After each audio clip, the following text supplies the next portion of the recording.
ನುಡಿ ಮುಗಿದ ತಕ್ಷಣ ನಾನು ಆಂಧ್ರಿಗೆ ಹೋಗ್ತಿದ್ನೋ ಏನೋ, ಇಷ್ಟೊಂದು ಉತ್ತಮವಾಗಿರ್ತಕ್ಕಂಥ ಕವನಗಳನ್ನು ಕೇಳೋದನ್ನು ನಾನು ಕಳ್ಕೊತಿದ್ದೆ.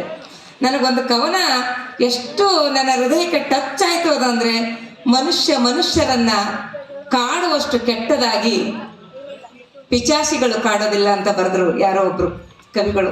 ನನಗೆ ತುಂಬಾನೇ ಹಿಡಿಸ್ತಾ ಒಂದು ಸಾಲು. ನಿಜವಾಗ್ಲೂ ನಾವು ಮನುಷ್ಯರನ್ನ ಅಷ್ಟೊಂದು ಕೆಟ್ಟದಾಗಿ ಕಾಡ್ತಾ ಇದೀವಿ, ಆದ್ರೆ ಪಿಶಾಚಿಗಳು ಅಷ್ಟೊಂದು ಕೆಟ್ಟದಾಗಿ ಕಾಡಲ್ಲ ಅನ್ನುವಂಥ ಮಾತನ್ನ ಬಹಳ ಅರ್ಥಗರ್ಭಿತವಾಗಿ ಹೇಳಿದ್ರಿ. ನನಗದು ನನ್ನ ಹೃದಯಕ್ಕೆ ಟಚ್ ಆಗಿರುವಂಥ ಸಾಲದು ಅಂತ ಈ ಸಂದರ್ಭದಲ್ಲಿ ಹೇಳೋದಕ್ಕೆ ಇಷ್ಟಪಡ್ತೇನೆ. ನನಗೆ ಒಂದು ಅರ್ಥವಾಗಿದ್ದು, ಅಂಗವೈಕಲ್ಯ ಇರ್ತಕ್ಕಂಥವ್ರು, ಅದು ಕಣ್ಣಿರ್ಬೋದು, ಕಾಲಿರ್ಬೋದು, ಕಿವಿ ಇರ್ಬೋದು, ಮತ್ತೊಂದು ಇನ್ನೊಂದು ಯಾವುದೇ ಅಂಗವನ್ನ ಕಳೆದುಕೊಂಡಿರ್ತಕ್ಕಂಥವ್ರನ್ನ ನಾವು ಅಂಗವಿಕಲರು ಅಥವಾ ಅಂಗವಿಕಲಚೇತನರು ಅಂತ ಕರಿತೇವೆ. ಆದರೆ ನಾವು ಖಂಡಿತವರೆಲ್ಲ ಮಾನಸಿಕ ಅಂಗವಿಕಲತೆ ನಮಗಿದೆ ಅಂತ ನಾನು ಈ ಸಂದರ್ಭದಲ್ಲಿ ಹೇಳೋದಕ್ಕೆ ಇಷ್ಟಪಡ್ತೇನೆ. ನಿಮ್ಮಷ್ಟು ಸುಂದರವಾಗಿ, ನಿಮ್ಮಷ್ಟು ಚೆನ್ನಾಗಿ ಜಗತ್ತನ್ನ ಅರ್ಥ ಮಾಡಿಕೊಳ್ಳಲಿಕ್ಕೆ ಸಾಧ್ಯವಾಗದೇ ಇರತಕ್ಕಂಥ ಅಂಗವಿಕಲರು ನಾವುಗಳು ಅಂತ ನನಗನ್ನಿಸ್ತು ಇವತ್ತು. ನಿಜವಾಗ್ಲೂ ಕಾಡುವುದನ್ನ ತುಂಬಾ ಒಂದು ಒಳ್ಳೆಯ ಕೆಲಸವನ್ನ ಮಾಡಿದ್ದೀರಿ. ನಾನು ಕವನ ಹೇಗಿರ್ಬೇಕು ಅಂತ ಸುಮ್ಮನೆ 1-2-3 ಪಾಯಿಂಟ್ಸ್ ಬರ್ಕೊಂಡಿದ್ದೆ. ಯಾಕಂದ್ರೆ ಮಾತಾಡ್ಲಿಕ್ಕೆ ಹೇಳಿದ್ರೆ ಆ ಮಾತುಗಳನ್ನ ಹೇಳಬೇಕು ಅನ್ನೋ ಕಾರಣಕ್ಕೆ.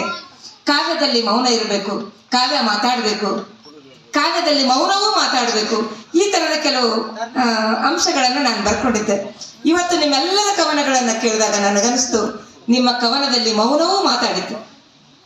ನೀವು ಬರೆದಿರ್ತಕ್ಕಂಥ ಕವನಗಳಲ್ಲಿ ಮಾತು ಮಾತಾಡಿತು. ಒಂದು ಹೊಳಪಾದ ಹೊಂಗಿರಣ ಇಲ್ಲಿ ಕಾಣಿಸ್ತು. ಹೊಳವು ಇರ್ತಕ್ಕಂಥ ನುಡಿಗಟ್ಟುಗಳು ಕಾವ್ಯದಲ್ಲಿ ಇರಬೇಕು ಅಂತ ನಾನು ಓದಿದ್ದೆ. ಆ ಎಲ್ಲ ಹೊಳವುಗಳು ಇವತ್ತು ನನಗೆ ಇಲ್ಲಿ ಕಾಣಿಸ್ತು. ನನಗೆ ತುಂಬಾನೇ ಖುಷಿ ಆಯಿತು. ಅದು ಹೇಗೆ ಮೌನ ಮಾತಾಡ್ತದೆ ಕಾವ್ಯದಲ್ಲಿ? ಮೌನ ಮಾತಾಡ್ಲಿಕ್ಕೆ ಸಾಧ್ಯನಾ? ಒಂದ್ ಕಡೆ ನಾವು ಹೇಳ್ತೀವಿ ಕಾವ್ಯ ಮಾತಾಡಬೇಕು, ಇನ್ನೊಂದ್ ಕಡೆ ನಾವು ಹೇಳ್ತೀವಿ ಮೌನವೇ ಮಾತಾಡಬೇಕು ಅಂತ. ಅದು ಹೇಗೆ ಸಾಧ್ಯ? ದುರ್ಯೋಧನ ಎಲ್ಲ ಯುದ್ಧ ಮುಗಿತದೆ, ಎಲ್ಲ ಯುದ್ಧ ಮುಗಿದ್ಮೇಲೆ ದುರ್ಯೋಧನ ಬರ್ತಾನೆ. ಅವನು ನಡ್ಕೊಂಡು ಬರ್ತಾ ಇರ್ತಾನೆ. ರನ್ನನ ಕಾವ್ಯದಲ್ಲಿ ಇದೆ. ಅವನು ನಡ್ಕೊಂಡು ಬರ್ತಾನೆ.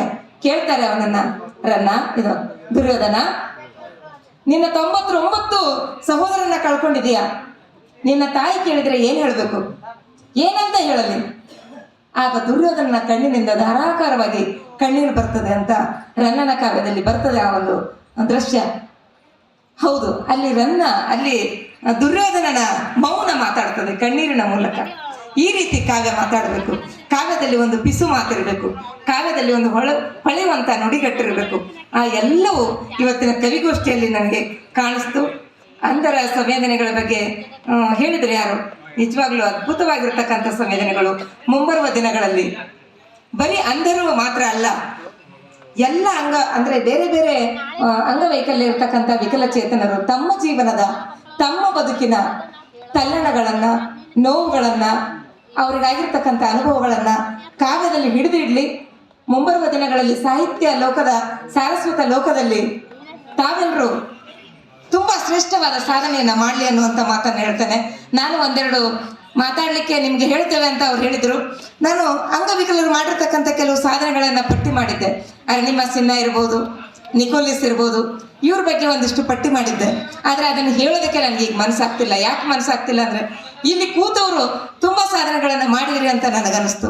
ಅರುಣಿಮಾ ಸಿನ್ಹಾ ತನ್ನ ಕಾಲನ್ನ ಆ ಒಂದು ರೈಲ್ವೆಯ ದುರಂತದಲ್ಲಿ ಕಾಲನ್ನ ಕಳ್ಕೊಂಡಾಕೆ ಸುಮಾರು ಸಲ ಆಕೆಯ ಕಾಲಿನ ಮೇಲೆ ಎಷ್ಟು ರೈಲ್ವೆಗಳು ಹೋದ್ವೋ ಗೊತ್ತಿಲ್ಲ ಇಡೀ ರಾತ್ರಿ ಅಂತ ಮೂರ್ಛೆ ತಪ್ಪಿ ಬಿದ್ದಿರ್ತಕ್ಕಂಥ ಅರುಣಿಮಾ ಸಿನ್ಹಾ ಅನಸ್ತೇಶಿಯಾ ವೈದ್ಯರೂ ಇಲ್ಲದೆ ಹಾಗೆ ತನ್ನ ಶಸ್ತ್ರಚಿಕಿತ್ಸೆಯನ್ನ ಮಾಡಿಕೊಂಡಿರ್ತಕ್ಕಂಥ ಅರುಣಿಮಾ, ಆಕೆ ತನ್ನ ಕಾಲು ಕಳ್ಕೊಂಡ್ಮೇಲೆ ಮುಂದೆ ನಾನು ಏನಾದ್ರೂ ಮಾಡಬೇಕು ಅಂತ ಹಿಮಾಲಯ ಪರ್ವತವನ್ನ ಏರುವಂತಹ ಸಾಹಸವನ್ನ ಆಕೆ ಮಾಡ್ತಾಳೆ.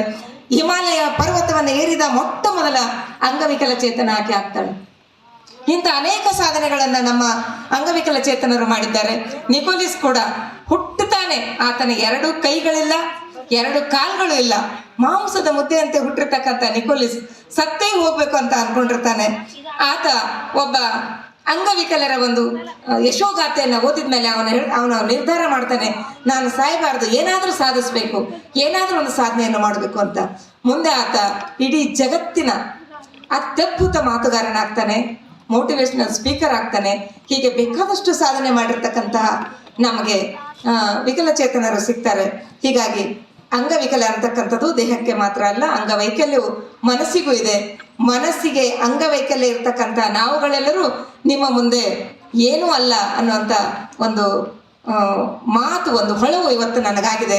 ಹೀಗಾಗಿ ನಿಜವಾಗ್ಲೂ ನೀವು ನಿಮ್ಮಲ್ಲಿರ್ತಕ್ಕಂಥ ಒಂದು ಅದ್ಭುತವಾಗಿರ್ತಕ್ಕಂಥ ಪ್ರತಿಭೆ ಇದೆಯಲ್ಲ, ಆ ಪ್ರತಿಭೆಗೆ ನಾನು ನಮನಗಳನ್ನು ಸಲ್ಲಿಸ್ತೇನೆ. ಈ ಸಂದರ್ಭದಲ್ಲಿ ಕಾಡವಾದಣ್ಣನವರು, ನಾನು ಅವ್ರು ಮಾತಾಡ್ಬೇಕಾದ್ರೆ ಕಾಡವಾದಣ್ಣನವ್ರಿಗೆ ಹೇಳಿದ್ದೆ, ದಿಲೀಪ್ ಕಾಡವಾದಣ್ಣನಿಗೆ, ಅಂತರಂಗದಿಂದ ಬಂದಿರತಕ್ಕಂಥ ಕವನಗಳು ಅವಿರ್ತವೆ ಅಣ್ಣ. ನಾವು ಬಾಹ್ಯ ಲೋಕವನ್ನ ಬಹಿರಂಗವನ್ನ ನೋಡಿ ಕವನಗಳನ್ನ ಬರಿತೇವೆ. ಸುಮ್ಮನೆ ನಮಗಿಂತ ಶ್ರೇಷ್ಠ ಯಾರೂ ಇಲ್ಲ ಅಂತ ನಾವು ಅನ್ಕೊಂಡಿರ್ತೇವೆ. ಆದರೆ ಅಂತರಂಗದಿಂದ ಇಡೀ ಜಗತ್ತನ್ನ ನೋಡುವಂತ, ಒಳಗಣ್ಣುಗಳಿಂದ ಇಡೀ ಜಗತ್ತನ್ನ ನೋಡುವಂತ ಮತ್ತೊಬ್ರು ಬರೀತಾರೆ. ತುಂಬಾ ಚೆನ್ನಾಗಿ ಇವತ್ತಿನ ಕವನದಲ್ಲಿ ಒಬ್ರು ಬರೆದ್ರು, ನಾನು ನನ್ನನ್ನ ನಿನ್ನ ಕಣ್ಣುಗಳ ಮೂಲಕ ನೋಡ್ಲಿಕ್ಕೆ ಬಯಸಿದ್ದೆ ಅನ್ನುವಂಥ ಮಾತು. ನಿಜವಾಗ್ಲೂ ನಿಮ್ಮ ಕಣ್ಣುಗಳಿಂದ ಇಡೀ ಜಗತ್ತನ್ನು ತುಂಬಾ ಸುಂದರವಾಗಿ ನೋಡ್ತಾ ಇದ್ದೀರಾ. ಆ ಕಣ್ಣುಗಳು, ಆ ಒಂದು ಅಂತರಂಗದ ಹೊಳವು ಕಣ್ಣಿದ್ದವರಿಗೆ ಎಲ್ರಿಗೂ ಬರಲಿ ಅನ್ನುವಂಥ ಮಾತನ್ನ ಹೇಳ್ತಾ, ಕಣ್ಣಿದ್ದವರು ಜಗತ್ತನ್ನ ಅಂತರಂಗದಿಂದ ನೋಡ್ಲಿಕ್ಕೆ ಸಾಧ್ಯ ಆಗಲಿ ಅನ್ನುವಂಥ ಮಾತು ಹೇಳ್ತೇನೆ. ಮುಖ್ಯವಾಗಿ ಮತ್ತೊಂದು ಮಾತು ಕೊನೆಯದಾಗಿ ಹೇಳಿ ಮುಗಿಸ್ತೇನೆ. ಒಬ್ಬೊಬ್ರು ಕವನವನ್ನ ಅದೆಷ್ಟು ಆಸ್ವಾದಿಸ್ತಾ ಇದ್ರು ಎದುರು ಕೂತಿರ್ತಕ್ಕಂಥವ್ರು. ವಾವ್ ವಾವ್ ವಾವ್ ಅನ್ನುವಂಥ ಒಂದು ಮಾತುಗಳ ಮೂಲಕ ಅವರಿಗೆ ಸಪೋರ್ಟ್ ಅನ್ನ ಮಾಡ್ತಿದ್ರು.